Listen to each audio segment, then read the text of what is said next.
Welcome to NTD Newsroom. I'm Chris Beers. Republicans and Democrats show bipartisan support for NATO as congressional leaders in the House and Senate meet with Ukrainian President Volodymyr Zelensky. The House is going to vote on a bill to prevent non-citizens from voting in federal elections.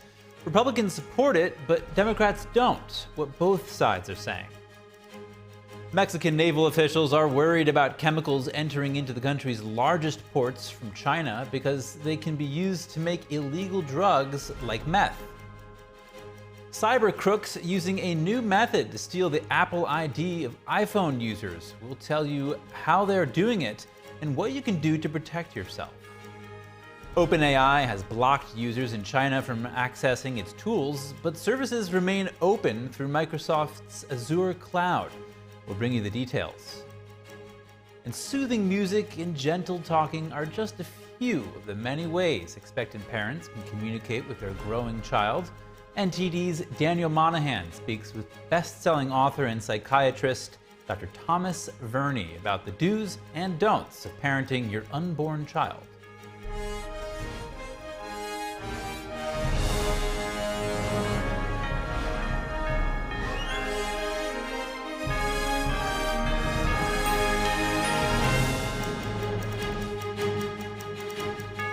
Congressional leadership, both Democrats and Republicans, met with Ukrainian President Volodymyr Zelensky and NATO leaders in the capital today. Our Washington correspondent Luis Martinez joins us live from the Capitol with more details on these high-profile meetings happening on the sidelines of the NATO summit. Luis, good to have you. What can you tell us about today's meeting between Congress and NATO leaders?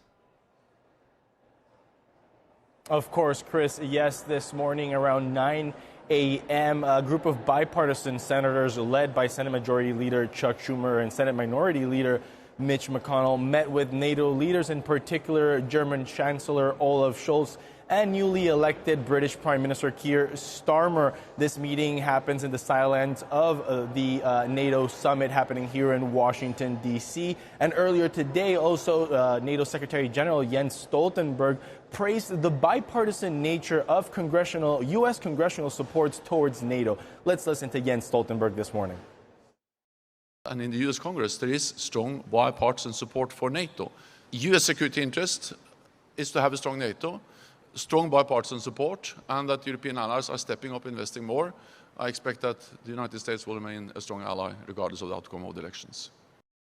Speaker of the House Mike Johnson is also set to meet with British Prime Minister Keir Starmer, with Greek Prime Minister, and also with the the president from the Czech Republic. Let's remember that also the U.S. Congress approved more than $60 billion worth of military assistance for Ukraine earlier this April, showing this bipartisan support towards Ukraine with NATO. Chris.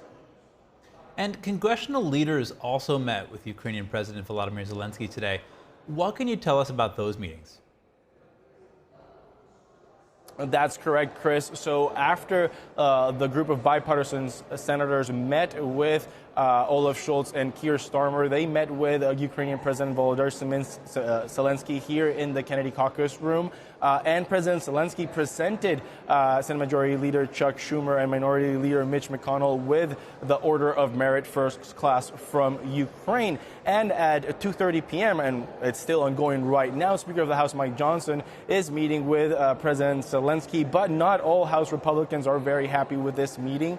I also spoke with Congresswoman Marjorie Taylor Greene, who opposed Zelensky meeting with Speaker Johnson. Let's listen.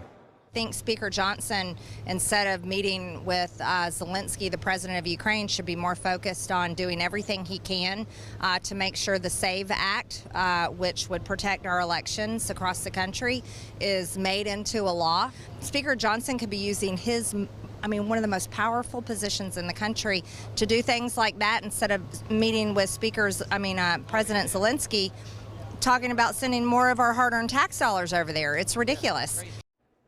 Chris, it's important to note that President Zelensky of Ukraine mentioned that he's going to urge U.S. senators and U.S. congressmen not to wait until November's elections to continue providing support for Ukraine in their defense against Russian aggression. Back to you, Chris. All right, Luis Martinez, thank you so much. And the U.S. will deploy long-range weapons and updated weapon systems in Germany beginning in 2026. The White House says today's joint announcement shows America's commitment to NATO. The plan is to eventually station SM-6 missiles, Tomahawk cruise missiles, and also improved hypersonic weapon systems. Ground missiles exceeding 310 miles in range were banned until 2019 under the Intermediate Range Nuclear Forces Treaty. The 1987 agreement was signed by former Soviet leader Mikhail Gorbachev and former U.S. President Ronald Reagan. The U.S. pulled out of the treaty in 2019, claiming Russia violated the accord by developing a new ground missile. Moscow denied the accusation while halting its own production of missiles banned by the treaty. And preventing non-citizens from voting in federal elections. The House is scheduled to vote on a bill today addressing the issue. NTD's Arian Pazdar has the story. The House is set to vote on the Safeguard American Voter Eligibility, or SAFE Act, today. Its goal is to prevent non-citizens from voting in federal elections. Speaker Mike Johnson talked about the bill on the House floor today. Here's the number. 89% of Americans believe that only Americans should decide our elections. And that includes, by the way, 82% of Democrats, 80% of Black and African American voters, 78% of Hispanic Latino voters.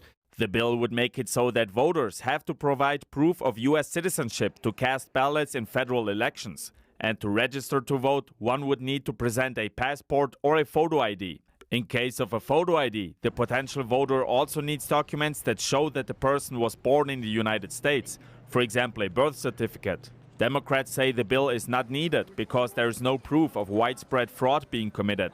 They also criticize that potential voters have to show birth certificates, pointing out that driver's licenses or military IDs should be allowed too.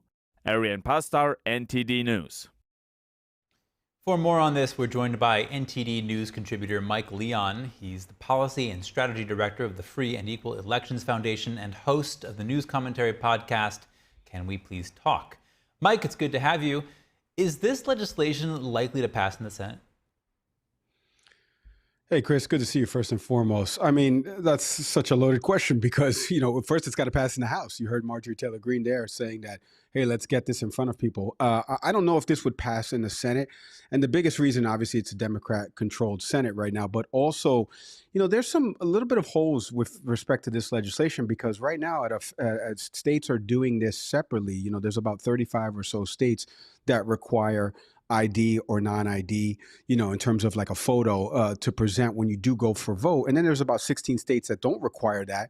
When you register to vote, they already have you in the voter registration system, so you don't have to provide identification. So how we roll this out and implement it at a federal perspective would be a challenge that I don't think the Senate, obviously besides the partisan politics behind it, I don't think the Senate would take this bill up, or at least it would probably get shot down in the Senate. Now, if this legislation did get passed, it'll be implemented at the state level. Are there any potential difficulties in its actual implementation?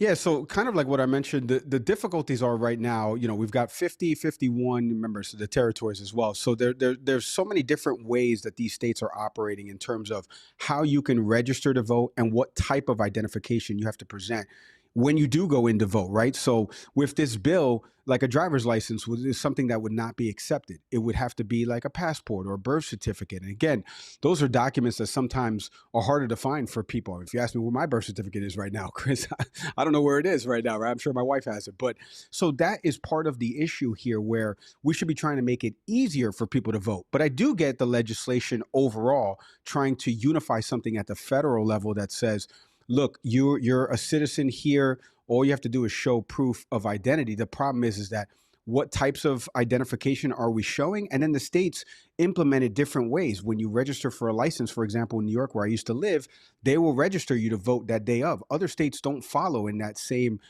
path. So it's going to be a little bit tougher to roll out and implement in the different states. And just in closing here, Mike, Congresswoman Teresa Ledger Fernandez said that if this legislation is enacted, it would create additional barriers for U.S. citizens to vote, including those in the armed forces, Native Americans, minorities, and residents of rural areas. Why would this act make it harder for those groups to vote?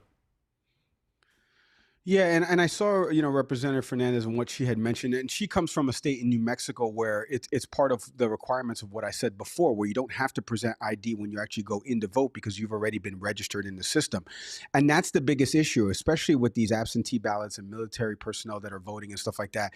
You tend to lose some of this identification. And so part of this bill is trying to centralize what are the accepted forms of this real ID that they have as part of what's written into the legislation and what you can actually present. And that's going to make it more of a challenge for people that maybe don't have that documentation handy, or they have to go search for it. And then on the day of, if they haven't, done mail-in ballots, weeks prior in their respective states, if they try to go to the polls the day of, they may not be able to participate in voting. And, with respect to the voter fraud stuff, there's been very, very few cases found in different states in terms of this actually being a factor or an issue. So she was kind of spot on here in terms of her analysis. But again, she lives in a state where they kind of do it the right way with respect to registering you and getting you through the process of making sure you're eligible to vote. So when you do go on election day, you don't have an issue.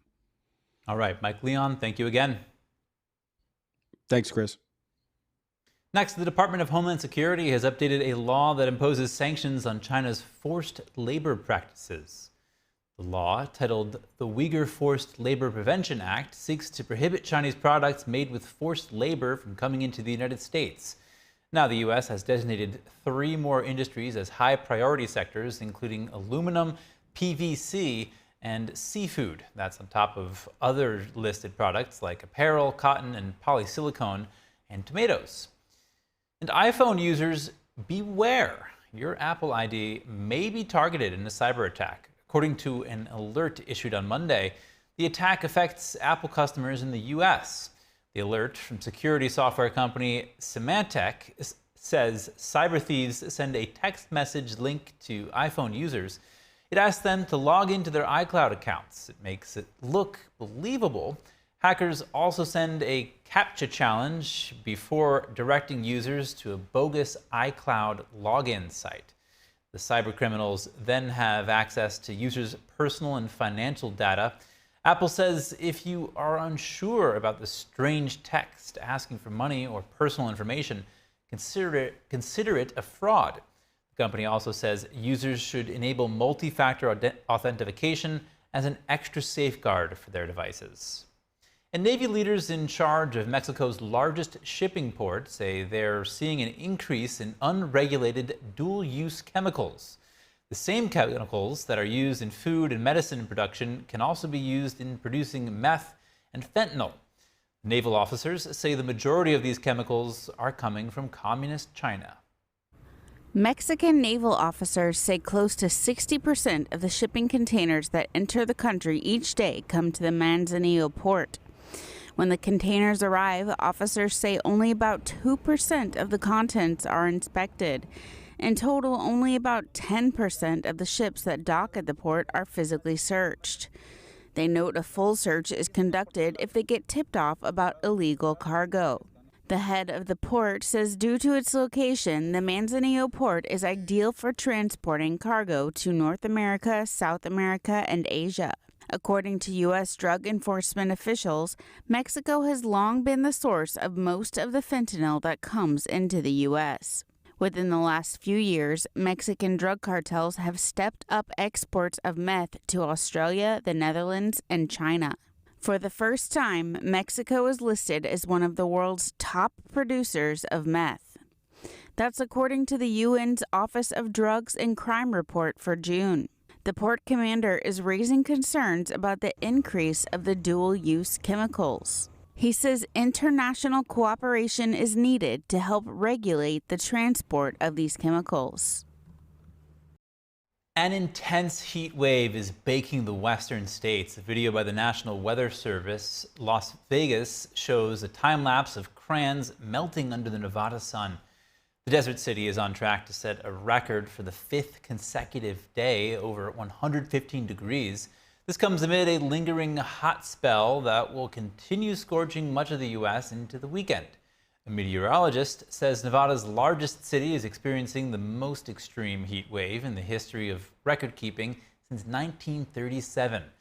More than 142 million people around the U.S. are under heat alerts today, especially in western states. And when we come back, Samsung unveils its latest AI-powered devices at a launch event in Paris, what the wearable products could do. And soothing music and gentle talking are just a few of the many ways expectant parents can communicate with their growing child. We'll hear about the best things to do after this break.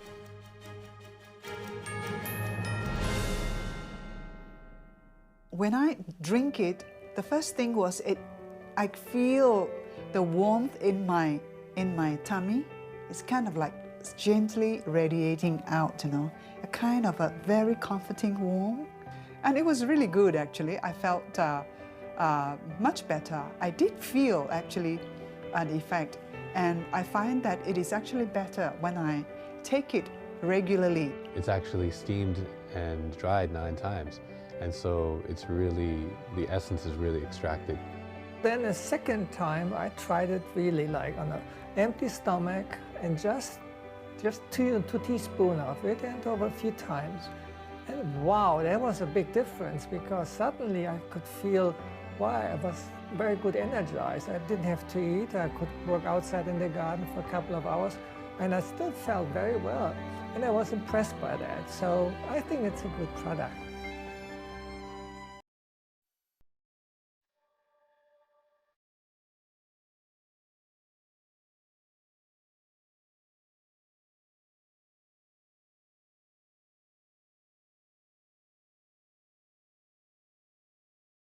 One in 5 children worldwide are faced with the reality of living without food. No family dinners, no special treats, not enough energy to play. All around the world, hunger is affecting children's physical and mental health. Toddlers are suffering from acute malnutrition, which stunts their growth. Kids are forced to drop out of school so they can help support their families. Conflict, inflation, and climate have ignited the worst famine in our lifetime. And we are fed up. Fed up that hunger devours dreams. Fed up that hunger destroys joy. Fed up with the fact that hunger eats childhood. Help us feed the futures of children all over the world by visiting getfedupnow.org. For as little as $10 a month, you can join Save the Children as we support children and families in desperate need of our help. Now is the time to get fed up and give back. When you join the cause, your $10 monthly donation can help communities in need of life-saving treatments and nutrients, prevent children from dropping out of school, support our work with communities and governments to help children go from short-term surviving to long-term thriving. And now, thanks to special government grants, every dollar you give can multiply up to 10 times the impact. That means more food, water, medicine, and help for kids around the world. You'll also receive a free tote bag to share your support for children in need. Having your childhood eaten away by hunger is unimaginable. Get fed up. Call us now or visit getfedupnow.org.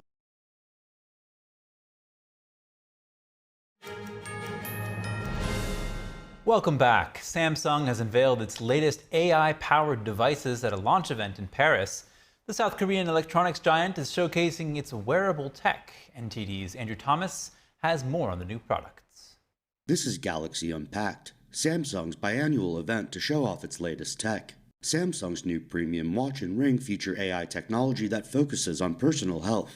By combining the health metrics of sleep, heart rate, and heart rate variability, AI processes the information to provide an all-in-one gauge indicating whether I need to take it easy or I can push my limits. Samsung hopes to tempt sports fanatics with its watch features. Both products lean on AI to do a better job of analyzing biometric data. All you have to do is connect your smartphone to your bicycle's power meter. This extraordinary advancement is made possible by combining data analysis with Galaxy's AI-powered health technology. The technology can also offer recommendations, like a virtual fitness coach. Andrew Thomas, NTD News. U.S. research firm OpenAI has blocked users in China, Macau, and Hong Kong from accessing its tools. But the platform's model remains accessible through Microsoft Azure's cloud services. Azure operates as a joint venture in China and has made OpenAI's services available to its customers across the country. 2 weeks ago, OpenAI announced it is cutting off its software in the communist nation starting in July. Since then, several Chinese AI firms, including Alibaba and Baidu, are scrambling to fill the gap. Prior to OpenAI's departure, access to its ChatGPT was blocked by China's firewall, but fans and developers often use VPNs to bypass the restrictions. Next, the U.S. is trying to curb China's circumvention of tariffs. Officials worry that China is using Mexico as a backdoor into the American market. Here is NTD's Don Ma with today's Business Matters. Okay, thank you very much, Chris. The U.S. and Mexico on Wednesday announced new steps to fight the circumvention of U.S. tariffs on steel and aluminum by China. It's going to try to curb the process where China ships products through Mexico. The White House saying that under a new policy, steel product imports from Mexico will be subject to 25% U.S. tariffs, unless that is, the steel is documented to have been melted and poured in Mexico, the U.S., or Canada. Similarly, for aluminum product imports from Mexico, to escape the 10% tariffs, they must not contain primary aluminum that is smelt or cast in Russia, in China, Belarus, or Iran. Importers of the products into the U.S. will need to provide a certificate of analysis to U.S. Customs and Border Protection showing the country of origin for the metals. U.S. officials have grown increasingly concerned that Mexico could become a backdoor for China into the U.S. market. And this is amid increasing concerns about China's excess industrial capacity flooding global markets with exports.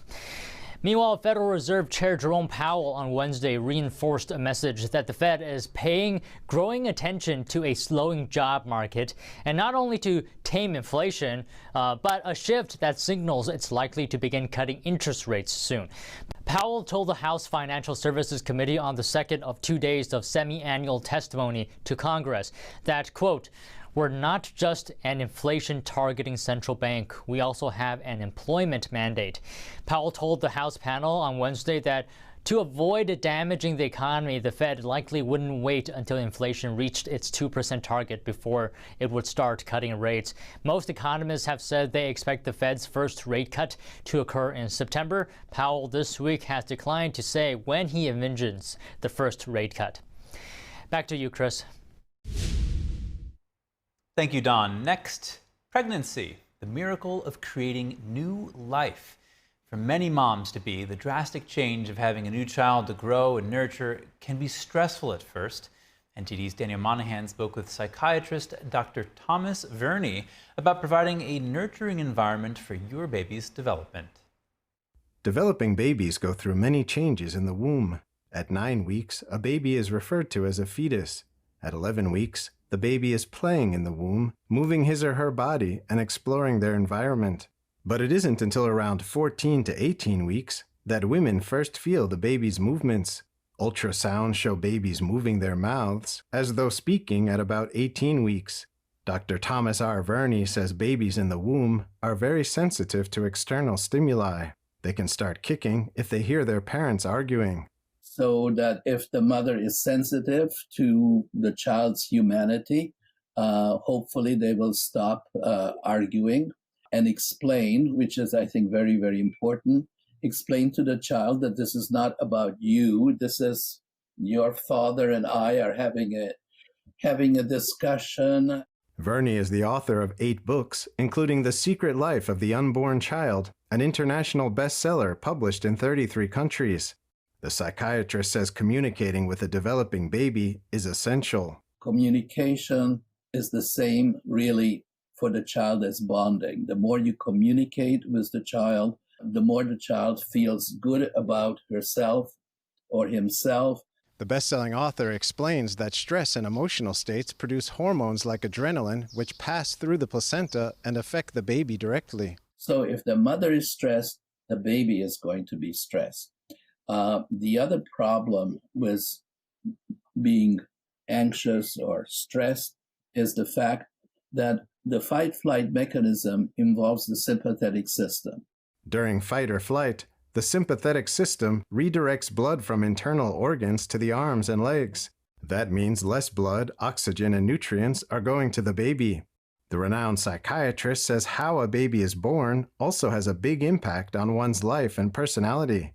If you're born naturally, without forceps, without anesthetics, without analgesics, preferably at home, with proper care by a midwife, then the message that that child gets from that experience is, I can do this on my own.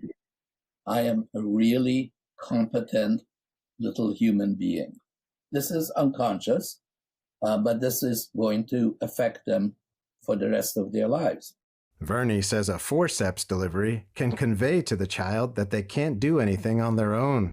Dr. Thomas Verney's latest book is called The Embodied Mind, Understanding the Mysteries of Cellular Memory, Consciousness, and Our Bodies, available on Amazon. Pregnancy can be stressful for moms-to-be, but Dr. Verney says providing a nurturing environment is crucial for the baby's development. Daniel Monahan, NTD News.